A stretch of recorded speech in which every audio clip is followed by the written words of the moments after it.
Last Minute Blues Podcast with Donnie, Alex, Jeremy, and Jeff Burton. Honestly, everything that we were talking about before we just opened the mics had me laughing and rolling, and I'm very much pretty convinced that there's no way that I'm going to be able to be any more entertaining than I was the last 10 minutes for you guys. We'll start off by insulting JR Skinny. Hey, you got to pot up Mr. Alex. I can barely hear Mr. Ferrario, at all. What if I put my voice real close to the microphone? That definitely helps. Dulcet tones of Alex Ferrario. Yeah, that's better. Okay, cool. I'll talk really loud. Yeah, or maybe get a little closer to the mic, too. Close, the Italianism in Alex will do this one? That's... Drew didn't see me pot it down. JR said we are done with this schmuck. Gentlemen, I got to tell you, first and foremost, JR, and I don't know about you, man, but I am just exhausted. I went to a show last night, and I got home at 10:30. I think I was in bed by 11, and I'm just absolutely exhausted. Yeah. So exhausted. I watched the Blues game, and the horn blew after overtime when Holloway scored. They won. I went right to bed.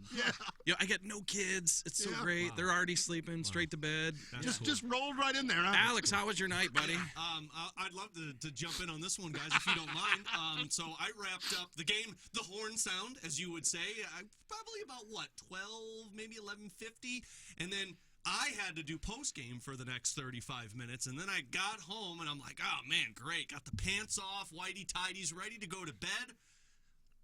Baby cried. Oh. And I said, you know what's even better than post-game until 1 o'clock in the morning, Donnie? You know what's better than that? Feeding a baby a bottle. So 1:30, I said, now is the time, ladies and gentlemen. I'm going to bed. And then my oldest started crying. Oh, God. And I said, let's go in there and see how she's doing. She fell out of bed, and so I said, all right. She went to bed. You know that moment where you just sit there and you're like, okay, chaos might ensue, so I'm just going to give it a second. Nothing did, and so I fell asleep. 2 o'clock. Oh, Alex, I'm so sorry.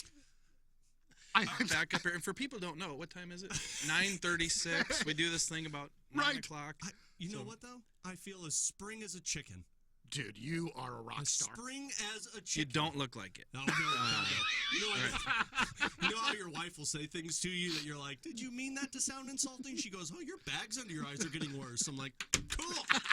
Appreciate that. I can start to see a little gray, too, in the beard there. A little gray. Are you kidding me? Dude, with 3 kids under 4 years old, that thing is going to be friggin' silver in 6 months. Yeah. It would just have to be. This patch, though, has come from doing the podcast with JR. This is the kid patch right over here. Dudes, that is... Wow, Alex, That's not even the worst part. It's those playoff series. One game here and there is fine. Mm-hmm. It's when the Blues always get the short end of the straw. They get a matchup against, Minnesota, and it's still a 9 o'clock puck drop every single game. Because the Central Division, apparently, NHL views as a Western time zone puck drop. That's the part that I hate so much. That bubble season, Vancouver, it was 9:30 puck drops every single game. And they wouldn't start it until 9:45. So we were doing post-game. This was when we were out at Centene. We were doing post-game till 2:30 in the morning.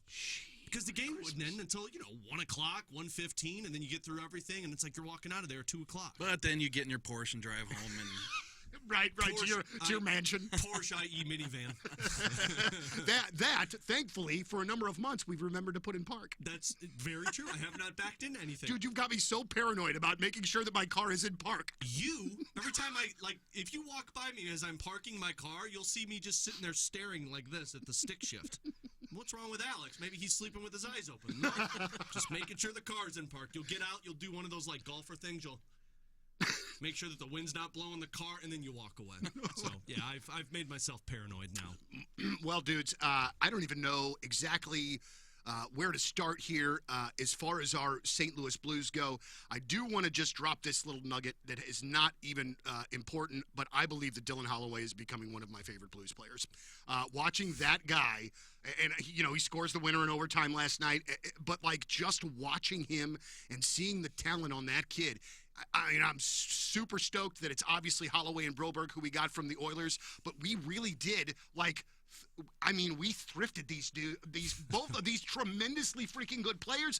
Can you guys, and we talked about it on a podcast in the past, and we kind of talked maybe a little bit about what do you think that his ceiling is? How good of a player can he become? Because he's still really friggin' young. Does he have top 6 potential? He does, right? I'm not crazy. No, I think he does, and I think he's showing that he has a higher ceiling now, than people gave him credit for. And the reason I say that is because in the preseason, I wrote a story about him. I think it came out on opening night, and I talked to a scout who has watched him the past couple years, and I said, what is Dylan Holloway's ceiling? And he said, you know what, he's a good player, he's got a lot of talent, but I think if you're talking ceiling, you're talking third-line winger.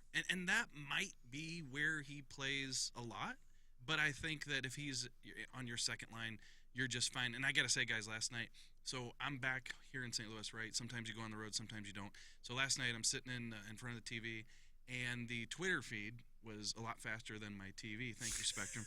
And shout out. And so as I'm watching the game, all of a sudden Twitter blows up, and I see Holloway wins it. And you have got to be kidding me! Spoiler. This guy is unbelievable. Yeah. So that's what points in 7 every game that Montgomery's been the coach. Yeah. Is he a top line guy that's going to play with Thomas for 12 years? Maybe not. But he's a guy who's going to be really, really good for you, second, third line. So the part for me, and I asked the same question last night on postgame, which I expect you guys were listening to at 1 a.m. But I said, why can't he be a top 6 winger? Because you're right, like everybody's expectations where this guy's a middle 6 forward. I think Daniel Nugent-Bowman even said that too, the Athletic beat writer, that, he's middle 6, he's got some upside, but it's just not consistent. Man, I've seen consistency for 7 games now under Jim Montgomery. He's got 4 multi-point games. He's got everything that you would need for a guy to be in your top 6 or even a top line winger. His shot speed is in the 96th percentile in the National Hockey League. His skating speed is in the 88th percentile in the National Hockey League. So he's in the upper tier of all of these pieces. And the style that he plays, doesn't it match the Blues to a T? Like, the Oilers don't play that style. They're fast. They're driven with Connor McDavid through the neutral zone. You get in, you score a goal. The Blues want to be a puck possession team, right? They want to be a zone time team. That's Dylan Holloway at his finest. 2 instances last night against Edmonton. One, the goal that Zach Bolduc scored, that was Dylan Holloway that pushed it in and then went and retrieved his own puck in the corner, found Zach Bolduc in the slot. And then the other one was the third period. He blocked 2 shots by, not Edmonton, he blocked 2 shots by Vancouver to keep them from scoring, and then cleared the puck and then went after it to get a line change. He feels so much, to me, what Jaden Schwartz was for the longest time for the Blues, but I think there's a better shot there on Dylan Holloway. I chalked the Edmonton thing up to him falling asleep in the middle of the answer. That's why when he said that. I had dreams that it was the Edmonton Oilers. And I'll just say something that I noticed last night, and you just brought it up, him being, aggressive. There was a play, I don't think he scored. I lose track now. He scored. You fell asleep too? Yeah, but I know it was against Vancouver. Okay, so you didn't fall fully asleep. But there were so many times where Blues players, NHL players, they go drive to the net, they shoot the puck, but they fly by, they skate by, and there's a rebound there, and other teammates can be there, but sometimes you can rebound your own shot. Dylan Holloway does that. Like, every time he Always puts stops. the puck on net, he stops and he's right there for his own rebound. So, and you had said, Alex, for these last 7 games, obviously we're seeing points, but, and I, please tell me that I'm wrong here, but I feel as though Dylan Holloway has been one of the more consistent Blues players throughout the entire year. Would you say that as well? Oh, 100%. Okay, all right. That's why I made the comparison to Schwartz, because we all remember Schwartz. Every time he took the ice, you knew what you were getting from him. Yeah. That's what Dylan Holloway has, at least in my opinion, I have not seen a game where I'm like, Dylan Holloway doesn't have it tonight. Mm-hmm. Because even when he doesn't have a point, he still found a way to get multiple shots on goal. I think I looked at it, about half of his games this season, he has had 3 or more shots on goal. This guy's playing 16 minutes a night right now. Wow. Compare that to Robert Thomas, who's playing 18, 19 minutes a night, and imagine what 3 more minutes of Dylan Holloway looks like. Now, he's young. I understand that. There's growing pains. When you play on the top line, your responsibility is eliminating the other team's top players. But, man, Dylan Holloway is a guy that seems responsible on his own end. He's got the speed to recover when mistakes are made, but he's just so consistent. And here's one thing that he's got that I've seen over the years. This matters a lot to me as somebody who that we all watch it, is how much work do you put in? And I remember Eric Johnson, number 1 overall pick in the NHL draft, the Blues, 2006. That first season, he was one of the first guys off the ice almost every practice. Yeah. So we'd watch, okay, when do we need to go downstairs and get ready to go in the locker room? Oh, Eric Johnson's coming off. And then you'd go in the locker room and you'd hear him, hey, where are we going for lunch? That's not to say that he wasn't a good player or tried hard or anything like that. But, there are guys, Nathan Walker is the absolute first guy on the ice every single practice at Centene. He's out there doing something. And why he is in the NHL despite his size is because of that work ethic. And with Dylan Holloway, we shared the example last week about how, Jim Montgomery was talking about hearing shots in the background, and it was Dylan Holloway. That's who he is. He's one of the first guys out there, one of the last guys off, and he's a guy who every single waking moment, at least that we see or hear about him, he's trying to get better. The wild part for me is that the Edmonton Oilers fans, not the front office, but the fans, at least I saw on social media, was like, that's too much money for Dylan Holloway. I'm gonna channel my inner Jigsaw voice. You ready? I'd like to play a game. So let's say Dylan Holloway's doing this on the Edmonton Oilers. You know where he would rank on goals on that team? Third, behind McDavid and Draisaitl. Wow. Who? McDavid? I don't know if you've heard of him. Oh, I'm sorry, I mispronounced his name. McJesus. Points, he'd be fourth on that team. Plus-minus rating, second on that team. 21 block shots would be second on that team. 51 hits would be second on that team. 69 shots, nice, fourth on that team. That's amazing. He's top 5 in every single offensive category and defensive category, if you want to put it there, if you were to put him on the Edmonton Oilers. And that was viewed as an overpay, $2 million. And I think you put this out on Twitter last night. Imagine what next year looks like when he's making $2 million if he's this guy consistently. That's how you get into a competitive window, because you have money to use elsewhere when this guy's contributing and where you need it. Yeah, and I got a mailbag out today, and these are always tough. Like when people ask the question, how much you think so-and-so is going to get on their next contract? Because, it's hard to explain. Some people get it, but you got to explain that the longer term you get, it might be less money. So when you put out a number, people, that number? Well, okay, yeah, but we're talking about 4 years, 6 years, 8 years, so on and so forth. But I was just taking a stab in the dark without any comps yesterday when somebody asked the question for the mailbag about Dylan Holloway. So keep in mind that you guys know he's got this year and then he's got next year. It's a 2-year deal that he signed with the Blues. So how much is he going to get bumped, the next year, if the Blues re-sign him?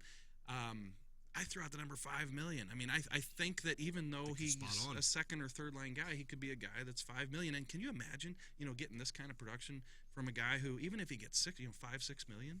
Oh, I mean, think of it. Pavel Buchnevich was making $5 million on that first contract for 4 years, and everyone was like, "Are you kidding me?" Right. And I think Dylan Holloway. I mean, you've seen the style that he plays. $5 million would be a steal for a guy who would be 25 years old at the start of that contract. Right. And then if you're talking multiple years, and that's what I find so fascinating about the blueprint that the Blues are doing. You've got the core pieces they believe in Booch, Thomas, and Kyrou. Those are your pillars, the $8 million players. They're here until, 2031? But then you add on to that. Jake Neighbors gets this bridge contract. You'll talk about Dylan Holloway. Zach Bolduc is also somebody that I think we need to talk about as a top 6 winger, because this kid's got an elite shot as well. These are the guys that are going to be in that bridge contract when you're hoping to be competitive with a Snuggerud and a Dvorsky on the entry-level contracts. Like, that's how you formulate a competitive roster rather than all of these guys making $8 million right away. Right on. All right, so is the Pavel Buchnevich center situation officially put to bed for now? It really seems that way, right? You heard Monty too, right? The other day when I think it was Matt DeFranks of the Post, he was like, "So do you still consider Booch as a center?" And he goes, "Booch is a winger." Yeah, I'm like, okay, just straight like that. All right, well. He's got to be. First of all, that's where his heart is, right? Yeah. And you're never going to take away, where a player's heart is. So that's what he wants to play. And then secondly, the point production. Like, he did the stats. I looked him up a month ago. Like, he wasn't even getting any shots playing the center position. You can't score, you don't shoot. And he's trying to set other people up. He's losing faceoffs. Now he's been on the wing. Did he snap the, 6-game point streak? No, he got a point last night. He got a point. He got a point last night. I must have fell asleep. Yeah, you fell asleep on that one, too. Man, you guys need to start staying committed to this. Like, what are we doing here? Yeah. So is it 7 straight games? 6 straight games. Yeah. So 6 straight with that Vancouver. And to put that into perspective, at the beginning of the season, he went without a point, had a point in 2 straight. The one game was the 3-point game. And then he went 10 games with points in one of them. Yeah. So he went 9 of 10 without a point. Could you imagine that text from Booch to Monty as soon as Monty got announced as the coach? I'm a winger. You're a bleeping winger. I'm a winger. This is me. This is what I do. Sorry, Donnie. The real thing too, like, doesn't he look a little bit more engaged? Yeah, like he looks like he's more engaged in the offensive zone. He's getting to the front of the net, and some of that I have to imagine is less responsibility for Booch. You can focus on one thing rather than you talk to any centerman in the National Hockey League, and I remember O'Reilly telling me this a few years ago. You're doing like 10 things at once when you're on the ice, and even if it doesn't seem like you're doing it, you're thinking about 10 different things rather than one focus, and that's getting the puck on net. Also, if you're playing center, guess who you can't play with? Robert Thomas. Yeah. Absolutely so. Well, it's also, too, just, I mean, it's to me, he just looks, the comfort level is visibly different to me. And when he's on the wing, he just seems like he's doing his thing. And like it just seems like that's where he should be. Nick Leddy, well, what's going on? Boy, I don't know. So I thought he was playing on this Western Canada road trip. Because he traveled with the team. He had been practicing before they traveled, and then, what was it? It was Monday that Jim said, is like, yeah, he went back to St. Louis. Now, I know it sounds worse than it is. Maybe this was just he wasn't playing against Vancouver. See? Vancouver. And they said, look, he's not playing in this game. Send him back so we can find out what this is. If he's skating with the team, then possibly he could go on this next quick road trip. But, like, it's just odd because this started as day-to-day, and then it became, oh, well, when he skates, he's going to be ready to go pretty much right after that. And then he's been skating for a little over a week, and you're still not seeing any signs. Part of me, conspiracy theory, feels like they just want to make sure he's 100%. Because until he is, you know what you get? More opportunities to see Perunovic and P.O. Joseph. And now he could play tomorrow. Who knows? Right. He could play this weekend. Who knows? But typically, a player doesn't get sent home if they're getting ready to play soon. Right. And Jim Montgomery did use the words, it flared up, so he sent him back. So I don't think he was going to play in Vancouver. Yeah, if you're not going to play, go home. But typically, you'll still stick around with the team, get the treatment, be there, fly home with the team, and then maybe you play Thursday, Saturday, Sunday, whatever. So to me, when I hear flare up, I don't know that we're going to see it. I don't know if it's going to be this week, next week, or the week after. How do you guys see, and also, too, they're kind of afforded a little bit of a luxury. Like the defense right now is playing pretty well without him. So, man, make sure that you're 100%. And I just cannot imagine. And now this is just the fan in me getting ready to take over. Take it. Scott Perunovic coming out of the lineup when Leddy is back. I just really have liked what we have seen with that guy. Him playing with confidence is completely freaking different than we have seen over the course of the last couple of years. Him being in that lineup every day, you can tell the friggin' difference it makes. That kid is a good friggin' player. Yeah. Whether it's going to be for us or whether it's going to be for somebody else will determine. But I've just really been impressed with him so far. Yeah, I mean, I have too. I tell you the interesting part because I've also been impressed with P.O. Joseph. Yeah. And, if I'm Montgomery, I like that size, and I think that's why he put him back in that game against Vancouver. When you've got that size back there, that's going to be crucial. And I was talking to Ray Ferraro for pregame last night, and he even said, because I was talking about where this team's at and how they're building, and he said, look, no matter how you build, you still need size on your blue line. You still need length, the ability to break up plays, and the ability to play physical. And that is one thing that these last couple of games I felt like it's tailed off a little bit for Scott Perunovic. P.O. Joseph goes back in. The roster decisions for this team are going to be fascinating to me. And this could be 3 weeks from now with Leddy. Who knows with this injury? But you can't carry 9 defensemen. Right. Like, you're going to have to put one of them through waivers. And if I'm not mistaken, Matt Kessel's getting close to playing the allotted amount of games to where he would have to go through waivers. Okay, yeah, I didn't look that up. I know he's initially waiver exempt, but I thought it was a certain amount of games, and part of me was wondering if I read he had like 5 remaining prior to last night's game, so I'll have to double check that. But he's getting closer to being waivers eligible, so now every defenseman on your team would have to clear waivers. Hey, did you tell Ray that Ferrario is a better name than Ferraro? Yeah, I told him the extra vowel makes me more Italian. Well, guys, he's got that mustache and chest hair, though. I have none of those. Well, I don't want to gloss over the chest hair thing here, but real quick. I'll show you if you want. Let's nothing. Nah, that's we okay. got YouTube. Let's do it. Well, let's talk about these defensive decisions. Like, what the hell is going to happen? I like all of these guys. I want all of these guys on the team. How is this going to work out? And I tell you, I don't believe you can sneak one through waivers. Now, again, this is barring I read it correctly and wasn't sleep reading on Matt Kessel potentially waivers eligible, but I mean, it sucks to say, but you would have to imagine it would be Scott Perunovic out of all of them, unless they feel that they can sneak another guy through. I just don't know how you think you could sneak a guy like P.O. Joseph through, who has size and can play both sides of the pairing. Matt Kessel's very young and looks like a guy who could play in your top 4, and you're not putting any of these other guys through. You guys don't. Perunovic will get claimed, though, right? Somebody will claim him, don't you think? I would think so. Just because he's still young and because there's some puck moving skill.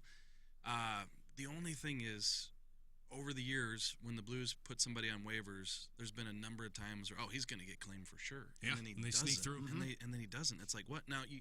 We're all aware of the rule that if somebody claims them, they have to put them on their NHL roster, and if they assign them to the minors, they have to put them through waivers, which you could reclaim them. So it's a situation where, if somebody's going to pick up a Perunovic or whoever, they're going to have to put him on the NHL roster. So I agree that Matt Kessel could be the guy as long as he's exempt. The Blues have always been about roster management. You don't want to lose guys. You don't want to lose Joseph. You don't want to lose Perunovic. You don't want to lose Kessel. So if he's exempt, then you can move him down. That's probably the easy move. How would you guys sort of judge the defense as a whole throughout the course of the year? Obviously, we haven't seen Nick Leddy. Broberg has been such an amazing revelation. How do you look at the defense now as opposed to maybe how you looked at it and handicapped it at the beginning of the season? I mean, at the beginning of the season, I was optimistic, but I was still a little skeptical. I didn't know what Broberg was, and you were essentially running it back with the same defense. And even with Broberg on the roster, you're looking at it and you're saying, okay, but there's no Torrey Krug, so Nick Leddy's going to be there. And then who's the extra defenseman? Thought it had the potential, but I didn't know what it was going to look like. But from game 1, I thought the defense was massively improved. And it feels, or at least we know, that Drew Bannister put an emphasis on making sure that this team was very tight defensively, which makes sense that they look good. But as the season progressed, you have seen Parayko play like a number 1 defenseman, Broberg play like a top pair defenseman, and then I think some of the framework of this roster is also building its way through. Matt Kessel is shown to be a consistent top 6 defenseman. Suter's been a really happy surprise. You've got P.O. Joseph and Perunovic. There are other pieces that the Blues are just waiting on to be a part of this defensive core. But, man, the most important thing for you was to find top-pair defensemen, and that was Broberg and Parayko. And then from there, I feel like life gets a lot easier to figure out. Yeah, I think that it's better overall. He's right. Suter has been surprised. I thought, maybe he's a 5'6", and you see some hiccups, but you really haven't seen a ton of them. I know there's some critics out there that, see everything, but P.O. Joseph, I think, has been serviceable too. We've seen Perunovic, as we just talked about, take a step up. But, you look at that second pair, and that's got to be really good. And right now, Justin Falk, I wrote this in my mailbag too, he's been a good leader. He's been a good role model. He's a good hockey player, but you just have to get more production. You have to, what does he have, 7 points? Yeah. He's got, I think, 2 points, 5 on 5. Yeah, I was going to say the rest are on the 2 points. And he doesn't have a goal on the power play. It's all assists, which is good, but your power play's towards the bottom of the league. And why is that? He's a good puck-moving defender. I mean, that's one of the things that I first noticed about him was how he moved the puck and handled the puck at the point. And yeah, if he gets power play points, it's kind of icing on the cake, but this is a guy who's had double-digit goals, right?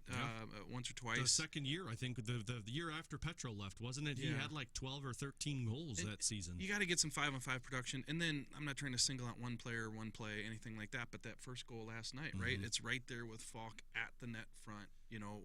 And that's something Jim Montgomery emphasizes, winning the net front battles, and that's because I mentioned Scott Perunovic, that game against Calgary, I think it was. He lost that net front battle with the Calgary Flames' first goal that was scored. That is something that I've noticed, that a couple of guys have been losing those battles in front. And this is easy for me to say. I'm not the one having to go toe-to-toe with these 6'7" mammoths on the ice. Right. But, that's the role that Jim Montgomery emphasizes, is winning the net front battle. And you're right. That was the first thing I noticed, where you're watching the puck play and then it slides right past you and it's a net front. So that's my only thing. And this ties into the question that we all get all the time is, are the Blues a playoff team? And my thing is, if their top 6 are scoring, and now that they got Buchnevich on the wing and Thomas is back and Kyrou scoring, things look good there. We like their bottom 6 forwards. We like their top pair defense. We like their goaltending. But to me, it's going to be a big emphasis on that second and third pair defensive core. Is how do these guys, in the playoffs, we can like P.O. Joseph and Perinovich and Kessel That's as true. much as we want. But it's a different game. It's a different game. And that's why I think it is so important for this team to at least get a sniff at the playoffs this year. And maybe you don't make it, but if you play playoff hockey in the final 10 games of the regular season to where you're 2 points out and you're battling with 3 other teams, this team needs to feel that playoff atmosphere, because then I think the Blues can evaluate a little bit better of what these players look like, how they match with this roster. Backus was the one that told us that. He's like, if we didn't make the playoffs in that 2008-2009 season, I don't know if we would have become a consistent playoff team for that next 10-year stretch, because we got our butts kicked against Vancouver that season and said, oh, this is not easy, and we're going to have to figure out how to play a different brand of hockey. I think to JR's point, that's why I put such an emphasis on playoff hockey this year, so you can see some of these younger guys get that feel to find out, are you playoff good or are you just regular season good? One thing I want to ask, and then unfortunately I have to be on the radio. I got to do radio. Yeah, I got an interview today too. I'm a little nervous about it. Can we say who it is? Or no? Absolutely. It's Alex, the lead singer, Franz Ferdinand. They're playing a show for us tonight at the pageant, and I've never interviewed him before, and I don't. Sometimes, man, it just sometimes bands can be a little stiff and not chatty. No. And I had bands in yesterday that were super chatty, and so I'm just a little nervous. Have you about ever it. interviewed a couple of the Blues players? Oh, my goodness. I'm going to tell you something real quick. Yeah, he had Brett Hall on a podcast, and it's like, well, that's not what they look like. No, I remember a couple of years ago, I remember, I don't even know that I should say this Blues player, but he used to do a hit in the afternoons with Tom and Jeff. Wait, a radio hit? Radio hit. Okay. Tom and Jeff, should specify, especially with those guys. And he was, without question, the most boring person I've ever heard in my entire life. He was scoring goals left and friggin' right, and him talking about it was so goddamn boring. And I felt so bad for Tom and Jeff. They're trying to pull everything that they can out of this friggin' guy, and there was nothing. But also, too, I have so much respect for you guys when you're talking to these players, sometimes they give you nothing. I don't know how you make anything out of some of the crap that they say, because it's nothing. That's why shout out to Shat Deuces, Oh, Kevin Shat Shattenkirk Deuces. for retiring, because that man would give you 25-30 minutes of just pure You gold. could ask the most horrific question ever, and he'd turn it into something unbelievable. God, he was gold. Dude, and he made me feel tall, and I can appreciate that too. Hey, he made me feel like I had hair. Hey, I know you got to run, but I would do what you did with the Eminem interview. just What'd gonna you do? say. Yeah. Oh, at the You got beer? the beer? Yeah. Well, I did not come prepared for that. I didn't actually bring anything. And, we've got had some water in beer the break sitting in room. we've had some beer sitting in that room back there probably for the last month or so. If I need liquor, I'm sure I can go to the boss's office. I can imagine that he probably has Just some through in the there. boss under the But bus. listen, if you know our boss, that ain't throwing anybody under the Yeah, no, bus. they're proud of That's just the way that it is. But no, I just get a little nervous when it's some of these guys that I've never met before, and it's just the desire to do a good job. But I want to ask this real quick on the way out. What have you seen from Zach Bolduc since Jim Montgomery took over? It seems as though Montgomery is sort of kind of, maybe lack of a better term, taking the reins off and just let the kid friggin' play. It seems like maybe he's doing a little less thinking and just a little more shooting. Oh, my God, yeah. And that goes back to the Winter Classic quote that he had to him, where he was like, look, just go out there and in between the dots, just aim and shoot. I forgot the actual terminology he used, but it was real awesome. To me, Zach Bolduc falls in the same conversation as Dylan Holloway. Prior to him scoring all of these goals, he did everything else right. Like, his stick play was so impressive of how he was able to take guys off of the puck. Physical, finish checks, he's got the speed. It's just a matter of getting comfortable on the ice. And now you're seeing that going to the spots where the puck's not and waiting for somebody to get it to you, and that's an elite shot. He to me has top 6 potential also, and it's just a matter of getting him more reps. I got a quick answer before we wrap up your last podcast, because you said that the boss has Woodford Reserve in his office. I'm surprised you get it one more thing to say. I just did a hit with a radio hit with Just to clarify. Radio hit. with TMA, and somebody asked about Zach Bolduc, and I made the mistake of saying I was talking to Zach Bolduc at his locker in Toronto, and he was a healthy scratch that night. And I said, Zach, listen, I've seen the David Backuses, TJ Oshie's come through here, and, they might be a scratch, but then they learn from it, and they grow, and then they have long careers. You're right there, that. And all of a sudden, the responses that you can imagine came in. Oh, Rutherford coached up Bolduc. He's taking credit for, like, oh, my God, that's not what I'm saying. Poor guy. When am I going to see the press release from the Blues that they've hired you as an assistant coach? I was like, I knew it was going to come out. It's going to be cool, Donnie, when we're hosting the Blues podcast with an assistant coach for the St. Louis Blues. Dude, we are going to have that much more of a line on this team, that man. Motivational speaker, Jeremy So Rutherford. stoked. Yikes. Like Matt Foley. All right. Well, guys, here's the thing. I think we're going to wrap this up. Yeah. We got a couple more podcasts probably before the end of the year. I need to get a power nap. Oh, God. I cannot even imagine. I cannot even imagine. Yeah. But we always thank you guys for listening very much. We'll be back next week with another episode. For Jeremy Rutherford from The Athletic, from Alex Ferrario from 101 For ESPN, the legend, Donnie Fandango. and our homeboy Jeff Burton. Tomorrow night is Hockey Fights Cancer Night at the Enterprise Center, and we will be thinking of our friggin' boy, Jeff Burton, that's for sure. Thanks for listening to the Last Minute Blues podcast. As always, let's go Blues! The Last Minute Blues Podcast. Hear more at 1057thepoint.com.